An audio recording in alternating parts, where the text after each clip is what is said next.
주의 이름으로 환영하고 사랑하고 축복합니다. 아멘. 오늘 재직을 임명했습니다.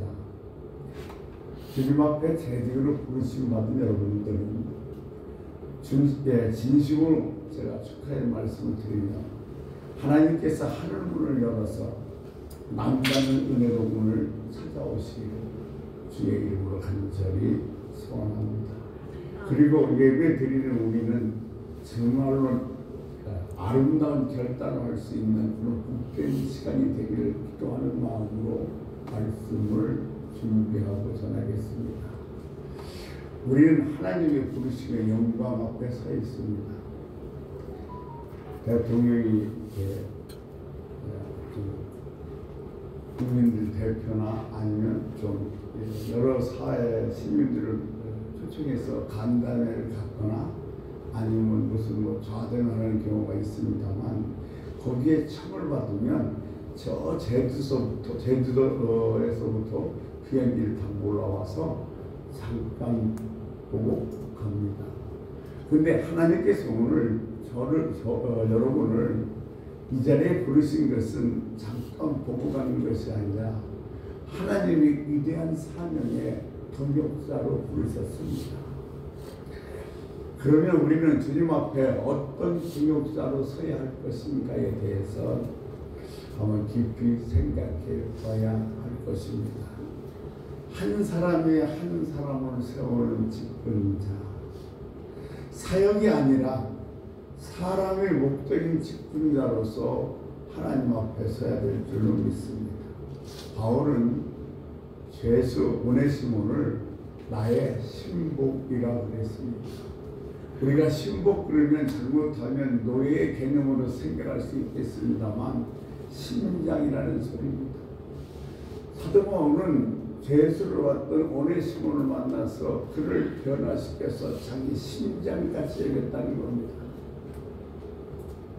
사랑하는 여러분, 또 특히 오늘 임직받은 재직자 여러분, 우리 마음속에 한 영혼이 내 심장처럼 깊숙이 박혀 있어야 됩니다.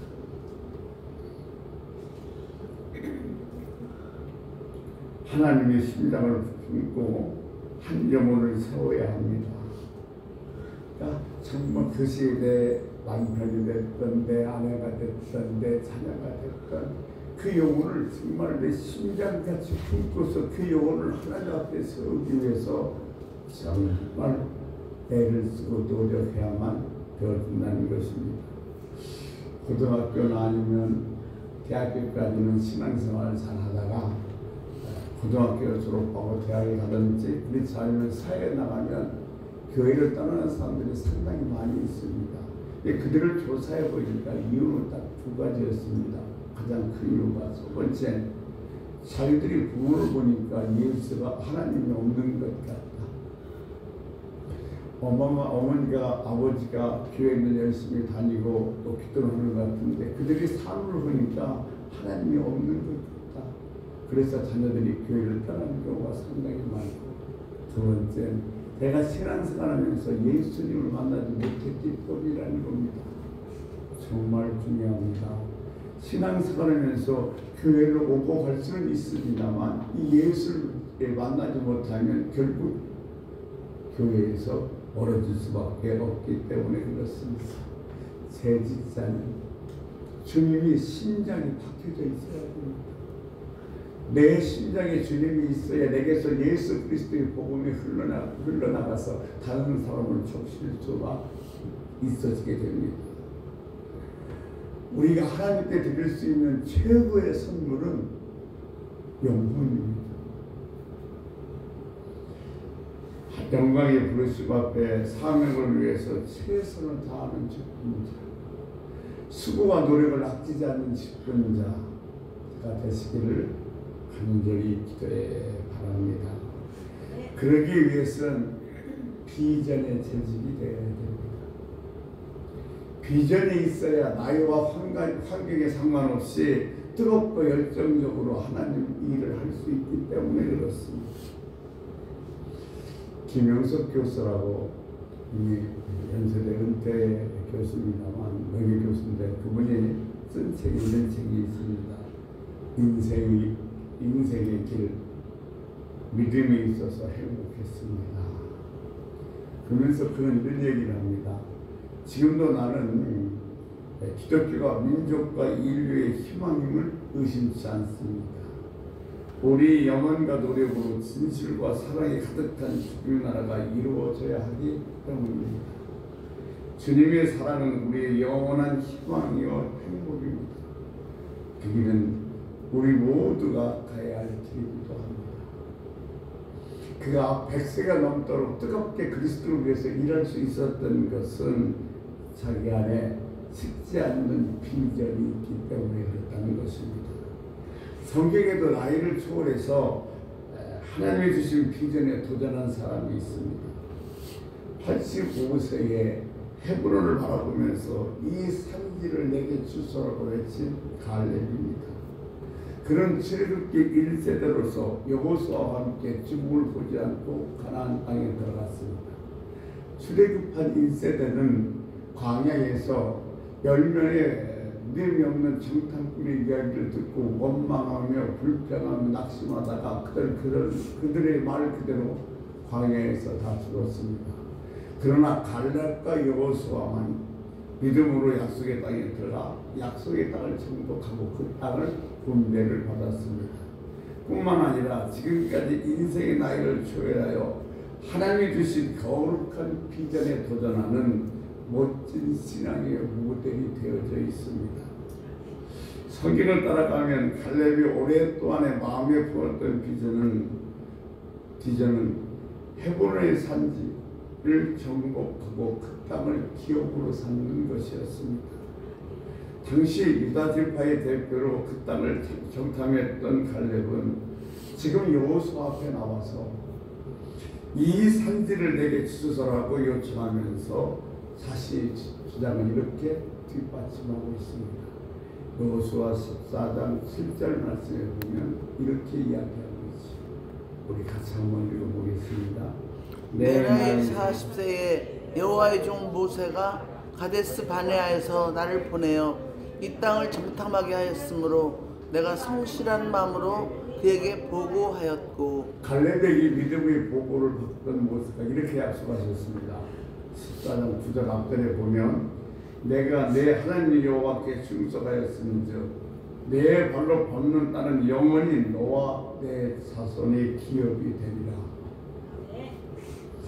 45년이 지난 85세가 된 때까지 여호와께서 말씀하신 대로 살아남은 갈렙은 모세에게 바로 그날의 약속을 지켜달라고 이야기를 하고 있는 겁니다. 지금 이 산지를 내게 주소서. 40세의 갈렙은 가나안 땅을 정탐하면서 그 땅을 하나님께서 자기에게 주신 비전으로 삼았습니다.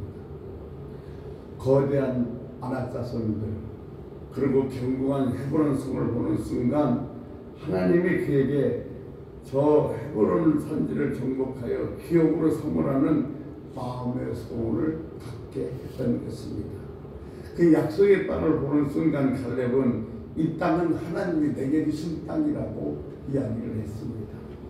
그리고 모세의 약속을 받은 날 이후 그 땅에 대한 비전을 하루도 잊어본 적이 없습니다. 이후 긴 시간 동안에 온갖 풍파를 겪으면서도 그것을 한순간 잊지 않았습니다. 비전은 갈렙을 살게 하는 힘이었습니다. 비전은 직분자로 살아가게 하는 힘이 있습니다. 비전, 꿈, 내가 그 꿈이 꿈, 하나님 주신 그 꿈이 바로 우리로 하여금 직분자로 살아가게 만들어 준다는 겁니다. 이렇게 갈렙은 가나안 땅을 정탐하면서 하나님 주신 마음의 소원을 갖게 되었고 다른 정탐꾼의 악평에도 불구하고 백성들의 통곡수의 소리를 들으면서도 믿음의 소식을 굽히지 아니했습니다. 오히려 지도자 모세의 말을 통해 헤브론 산지를 정복하는 것이 개인적인 야망이 아니라 하나님 주신 비전임을 더욱더 확신했습니다. 민수기 14장 24절의 말씀을 보면 이렇게 기록되어 있습니다. 우리 같이 한번 보겠습니다. 그러나 내 종 갈렙은 그 마음이 그들과 달라서 나를 온전히 따랐은즉 그가 갔던 땅으로 내가 그를 인도하여 드리리니 그의 자손이 그 땅을 차지하리라. 아멘. 하나님이 주신 비전은 보고 듣는 데 있습니다. 무엇을 보고 무엇을 생각하고 무엇을 교육받고 무엇을 내가 지금 누구를 만나고 있는가가 굉장히 중요합니다. 안타깝게도 오늘날 많은 그리스도인들은 이 비전이 없습니다. 신앙생활 잘하시는 분들도 자신에 대한 비전이 없습니다. 하나님이 주신 비전이 뭐예요? 여쭤보면 지금 기도 중이라고 이야기합니다. 왜냐하면 하나님이 주신 그 비전은 특별한 방식으로 직접 나타나 말씀을 주시는 것으로만 알고 있기 때문에 그렇습니다. 물론 하나님께서는 특별한 방법으로 그렇게 비전을 주실 수도 있습니다. 그러나 대개의 경우는 내 일상생활에서 보고 들은 것, 배운 것을 통해서 하나님 나에게 그 비전을 품게 하시는 겁니다. 여러분 이 말씀 아실 거예요. 하나님은 우리 안에 소원을 두고 행하시는 분이시다. 예, 하나님이 지금 내 안에 준 소원, 그것이 바로 뭐냐면 하나님 내게 주신 비전이란 말입니다. 그러니까 이 비전은 특별한 방법으로 주어지는 것이 아니라 내가 매일 보고 듣고 경험하고 만나는 사람을 통해서 내게 그 거룩한 소원, 비전을 갖게 하신다는 겁니다. 여러분 특별한 날에 특별한 걸 보고 특별한 것을 들을 거라고 그날을 기대하지 마십시오. 기다리지 마십시오. 일상생활에서 내가 어떤 생활을 하고 있는가, 어떤 생각을 하고 있는지가 매우 중요합니다. 하나님은 바로 그것을 통해서 우리가 평생 이끌어갈 비전을 주시기 때문입니다. 곤달리자 라이스키는 미국의 1950년대 인종차별이 가장 심했을 때에 미국 남부의 흑인의 자녀로 태어났습니다. 아버지는 장로교 목사였고 어머니는 교육자였습니다. 곤달리자 부모들은 이 자기 딸에게 참 많은 것을 어렸을 때부터 배우게 했고 또 많은 것을 경험하게 했습니다. 어렸을 적에 그의 별명은 책벌레라고 할 정도로 많은 책을 읽었고 발레, 피아노, 스포츠, 다른 많은 것들을 다양하게 경험하게 만들었습니다. 근데 그가 10살이 되는 날 아버지와 함께 백악관을 구경하게 되었습니다. 근데 이 곤달리자는 아버지와 함께 백악관 안에 들어갈 수 없이 밖에서 이렇게 백악관을 구경해야만 했습니다. 그때 곤달리자가 이렇게 얘기합니다. 아버지, 나는 언젠가는 저 백악관에 반드시 들어갈 겁니다. 우리가 지금 백악관에 들어갈 수 없는 것은 피부 색깔 때문이죠. 그는 지금 백악관을 바라보고 있습니다. 흑인이기 때문에 그 백악관을 들어갈 수가 없습니다. 근데 나는 언젠가는 저 백악관에 들어가겠다는 그런 비전, 꿈, 거룩한 꿈을 하나님께서 이 어린 소녀 곤달리자에게 꿈게 만드셨다는 겁니다. 그녀 후에 미국의 첫 흑인 여성 안보 보좌관이 되었고 두 번째로 이 여성 국무장관이 되었습니다. 여러분 이처럼 꿈은 보고 경험하는 것에서 갖게 되어 있습니다. 보는 것이 참 중요합니다. 듣는 것이 중요합니다. 생각하는 것이 중요합니다. 여러분 누가 훌륭한 부모고 누가 훌륭한 목사입니까? 꿈꾸는 자가 되게 하는 자가 정말 좋은 부모고 꿈꾸는 자는 꿈꾸는 성도로 만드는 것이 좋은 목사인 겁니다. 꿈을 꾸십시오. 아멘. 내 하나님을 내가 보고 듣고 만나고 생각하고 경험한 것들을 마음의 소원으로 피웠습니다. 그것이 바로 하나님이 내 안에 주신 소원, 비전이라는 사실을 여기고 기억하시기 바랍니다. 아멘. 그리고 그 마음에 주신 소원 중에 잊지 않고 거룩한 부담으로 다가오는 것들을 내 인생의 비전으로 품겠습니다. 여러분, 이 비전이 있으시기 바랍니다. 하나님이 내 마음속에 심어준 비전, 하나님이 내 마음속에 준 거룩한 비전, 거룩한 꿈, 이게 있어야 됩니다. 이것이 나를 버티게 하는 힘인 거예요. 아멘. 그러면 비전이 있는 집권자는 어떤 것인가 하면 그 특징 세 가지만 말씀드리겠습니다. 첫째, 비전의 재직은 상황을 탓하지 않습니다. 많은 성도들이 하나님 주신 비전이 없이 그냥 닥치는 대로 인생을 살아가고 있습니다.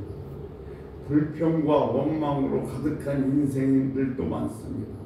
세상이 공평치 못하다면서 자신을 원망합니다. 시대를 잘못 만나 직장 잡기도 힘들고 결혼하기도 힘들다고 시대를 원망합니다. 하나님이 주신 그 비전을 갖고 살아가기보다는, 하나님이 주신 비전을 갖고 도전하기보다는 자신을 흑수저라고 외치면서 살아가고 있는 사람들이 참 많습니다. 그러나 성경을 보십시오. 하나님의 손에 붙들려 한 시대에 쓰임받았던 사람들을 보십시오. 그들은 우리들이 기대를 보면 금수저가 아니라 흑수저였음을 알 수 있습니다. 애굽의 총리가 되어서 하나님의 구원의 역사에 귀하게 쓰임받았던 요셉도 종으로 팔려왔던 의의 출신입니다. 인생의 노년까지 선한 그 영향력을 있는 삶을 살았던 다니엘 역시 전쟁의 포로로 끌려왔던 사람입니다. 하지만 그들은 상황에 상관없이 하나님이 주신 비전을 품고 세상이 감당할 수 없는 그런 사람으로 살았습니다. 여호수아 14장 6절에 보면 갈렙을 그리스 사람 여분의 아들 갈렙이라고 소개하고 있습니다. 그리스 사람이라고 하는데 그리스는 팔레스타인 주변에 있는 에덴 족속 중에 하나입니다. 그는 전쟁 중에 애굽으로 끌려왔고 애굽에서 누군가의 전도를 받아서 하나님을 알게 되었고 이스라엘 백성들이 출애굽할 때 이스라엘 백성들 둘이 끼어서 같이 출애굽하게 된 물론 출애굽이 됩니다. 실제로 출애굽기 12장 38절 말씀에 보면 수많은 잡족들이 이스라엘 백성을 함께 출애굽하였다고 기록되어 있습니다. 이게 수많은 잡족 중에 하나가 바로 이 갈렙도 포함되어 있었던 겁니다. 갈렙은 이방 족속에 속한 사람으로서 이스라엘에 출애굽할 때 따라 나온 잡족 출신입니다. 갈렙이라는 이름은 칼레보라는 그 말에서 유래된 것인데 개, 매춘부, 노예라는 의미입니다. 하지만 유다 지파에 영입되었고 나중에 유다 지파를 대표해서 가나안 땅을 정탐하는 정탐꾼으로 갔고 결국 그 땅을 정복하는 믿음의 영혼이 되었습니다. 별 볼 일 없는 출신이었지만 하나님이 주신 비전을 평생 품었고 마침내 하나님의 약속을 성취한 일에 귀하게 쓰임을 받았던 겁니다. 더 이상 이 세상을 원망하거나 불평하지 마십시오. 누구를 탓하지 마십시오. 가진 것이 없다고 불평하지 마십시오.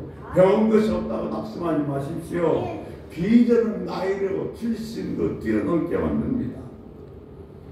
그 누구도 무익한 자가 아니라 존귀한 자가 될 수 있습니다. 가장 영향력 있는 사람이 될 수 있습니다. 우리가 어떻게 쓰임받을지는 아무도 알 수 없습니다. 갈렙을 들어쓰신 하나님은 지금도 살아계시고 우리 곁에 계십니다. 그러므로 하나님께서 우리를 어떻게 들었을지 얼마나 존귀한 사람을 만들지 그 누구도 알 수 없습니다. 절대 여러분 상황을 보고 비관하거나 낙심하지 마십시오. 하나님의 비전을 가진 재직자는 절대로 상황 탓하지 않습니다.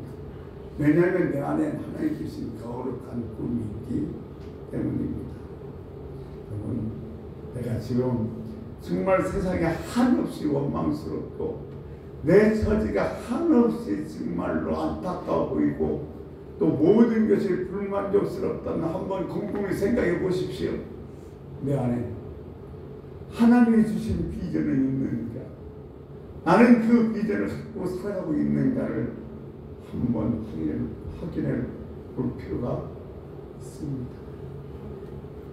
두 번째, 비전의 재직은 자리에 연연하지 않습니다. 여호수아와 갈렙은 동시대 사람이었습니다. 둘은 가나안 땅에 들어가서도 동일한 업적을 남겼습니다. 그런데 여호수아는 이스라엘 지도자가 되었고 모세의 후계자가 되었고 또 예수 그리스도의 예표인 여호수아가 되었습니다. 그리고 여호수아는 책도 한 권 썼습니다. 성경에. 그런데 갈렙의 이름으로 기록된 성경은 없습니다. 이쯤 되면 기분 나쁘지 않을까요? 똑같이 들어가서 똑같이 수고했고 똑같이 받고 있는데 기분 좀 안 나쁠까요? 뒤에서 정말 요하는 거에 여호수아는 뭐가 나쁘다고 이렇게 비판하면서 그를 깎아내리지 않았을까요? 절대 그러지 않았습니다. 하지만 성경 어느 곳을 보십시오. 갈렙은 이 상황을 원망하거나 불평한 적이 없습니다. 그래서 기록되지 않았습니다. 여호수아와 경쟁의식을 느껴서 갈등을 일으키거나 질투해 본 적도 없습니다. 오히려 동역자로서 여호수아를 힘껏 도왔습니다. 어떻게 그럴 수 있을까요? 똑같은 가나안 땅에 들어가서 똑같이 수고했고 똑같은 일을 했는데 누구는 후계자가 됐고 누구는 주역자가 됐는데 한 번도 불평도 원망도 하지 않았어요. 어떻게 그럴 수가 있었을까요? 하나님이 주신 비전이 달랐기 때문에 그래요. 하나님이 주신 꿈이 달랐기 때문에 다른 사람과 비교할 필요가 없다는 겁니다. 왜냐하면 그 사람은 그 사람대로 하나님이 주신 비전이 있고 나는 나대로 하나님 주신 비전이 있는데 그 사람과 나를 비교할 이유가 없다는 거예요. 왜? 서로 주신 비전이 다르기 때문에 그렇습니다. 하나님 주신 비전을 가진 사람은 절대로 자리에 연연하지 않습니다. 자리보다 더 중요한 것은 더 귀하게 쓰인다는 겁니다. 영향력 있는 사람이 되는 겁니다. 여러분, 어떤 자리가 중요한 것이 아니라 내가 얼마나 하나님의 영향력을 나타내고 있는가, 나는 얼마나 선한 영향력을 내면서 살고 있는가, 이게 중요한 것이지 자리가 중요한 것은 아니란 말입니다. 많은 사람들은 하나님 주신 비전을 어떤 직분이나 지위로 생각합니다. 그래서 교회에서도 나는 권사고 나는 장로고 이것을 자기의 비전으로 삼는 사람들이 상당히 많이 있습니다만 이것은 비전이 아니라 야망일 뿐입니다. 이건 재직이요, 하나님의 선한 영향력이 아니라 지혜에만 집착한다면 이것은 야망이 되어버리고 마는 것입니다. 하나님의 비전을 가진 재직은 어떻게 하면 주의 일에 쓰임받을 수 있을지, 어떻게 하면 하나님의 사람으로서 영향력을 나타내면서 살 수 있는지, 이것을 고민하는 사람입니다. 세 번째, 비전을 사는 재직은 비교하지 않습니다. 주님이 주신 비전을 가진 사람은 다른 사람과 비교하지 않습니다. 왜냐하면 하나님이 주신 비전이 다르기 때문에 그래요. 주신 소명이 다르기 때문에 그렇습니다. 부르신 사명이 다르기 때문에 그래요. 비전은 다른 누구처럼 사는 것이 아닙니다. 가장 나처럼 사는 것이 비전입니다. 내가 누구처럼 살아가는 것이 아니라 내가 나처럼 살아가는 것이 최고의 비전이에요. 왜? 하나님이 나에게 주신 비전이 있기 때문에 그 비전을 따라가는 사람은 가장 나라운 삶을 사는 사람인 것입니다. 다른 재직과 비교하지 마십시오. 아, 누구는 어떤데 누구는 어떤데 이러면 절대 그러지 마십시오. 부르심의 은혜가 다릅니다. 여러분, 각자 주신 비전이 달라요. 교회도 마찬가지입니다. 다른 교회와 비교할 필요 없어요. 그 교회에 주신 비전과 우리 교회에 주신 비전은 다릅니다. 지금 여러분 안에 다른 사람과 비교하고 싶은 마음이 있고 때로는 비교해서 내가 좌절하거나 낙담하고 있다면 지금 내 안에는 하나님 주신 꿈이 있는가? 내 안에는 하나님 주신 정말로 비전이 있는가를 한번 곰곰이 생각해 봐야 됩니다. 내 안에 하나님 주신 비전이 있다면 절대 여러분 다른 사람과 비교할 필요가 없습니다. 비교해서 낙심하거나 절망할 필요도 없습니다. 왜? 나온 것이 하나님이 나에게 주신 비전이기 때문에 그렇습니다. 앞서 말씀드린 것처럼 어렵게 생각하지 마십시오. 내가 무엇을 보고 무엇을 듣고 무엇을 배우고 무엇을 경험할 때 하나님께서 이 안에 이렇게 하고 싶어 이런 마음이 들면 하나님께서 내 안에 주신 하나님의 소원이 그것이 하나님 주신 나의 비전이고 세월이 아무리 흘러도 그 비전을 잊어버리지 않고 하나님 주신 비전으로 이끌어갈 수 있기 때문에 그렇습니다. 여러분 지금 잠 못 이루고 있다면 이 밤에 내가 고민스러워서 잠을 제대로 자지 못하고 있다면 나는 비전이 없는 사람이다. 하나님 주신 꿈이 없는 사람이라고 생각해도 틀린 말은 아닐 것입니다. 여러분 이 비전은 오늘을 버티게 하는 힘입니다. 꿈이 있는 사람은 행복합니다. 아멘. 여러분 꿈이 없다면 얼마나 불행하겠어. 매일매일 그냥 제대로 사는 사람보다 더 안타까운 사람이 없습니다. 그런데 꿈을 갖고 사는 사람은 행복합니다. 그러나 그 꿈은 내가 꾸는 꿈이 아니라 하나님이 함께하는 꿈이라면 하나님이 내게 주신 꿈이라면 그 꿈이 하나님과 함께하고 있다면 얼마나 멋지고 얼마나 아름다운 인생을 살 수 있겠습니까? 지금 내가 그 꿈을 갖고 사는데 그 꿈을 하여서 하나님과 함께 달리고 있습니다. 여러분 얼마나 행복하고 얼마나 멋진 인생이겠어요. 내가 꿈이 있는데 그 꿈을 향해서 하나님과 함께 달려가고 있다. 그러면 그 꿈은 반드시 이루어질 수밖에 없지 않습니까? 여러분 지금 여러분 안에 있는 어떤 억울함 때로는 또는 불평 이거 다 내어버리고 하나님이 주신 비전 그래 이거야 내 인생은 여기에 걸고 사는 거야 이것이 하나님에게 주신 소망이라고 그 비전을 품고 살아가시길 주의 이름으로 간절히 소원합니다. 비전은 우리를 버티게 합니다. 아무리 힘들고 아무리 어려워도 이 비전만 있으면 나는 견딜 수 있습니다. 그리고 이 비전은 시시한 것, 사사로운 것을 다 떨쳐내게 만듭니다. 나만이 야망이 아니고 하나님과 땅을 살리는 하나님의 거룩한 비전에 이끌려 사시는 여러분 직분자가 되시길 주의 이름으로 소원합니다. 기도하겠습니다.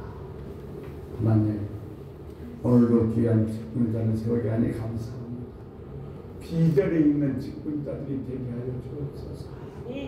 절대로 상황을 탓하지 않고 절대로 자리에 연연하지 않고 다른 사람과 비교하지 않으며 내게 주신 비전을 가지고 하나님과 함께 달려가고 있다는 사실을 깨달아 날마다 행복하고 아름다운 꿈을 꾸는 복된 비전자들로 복된 직분자들로 다 세워주셔서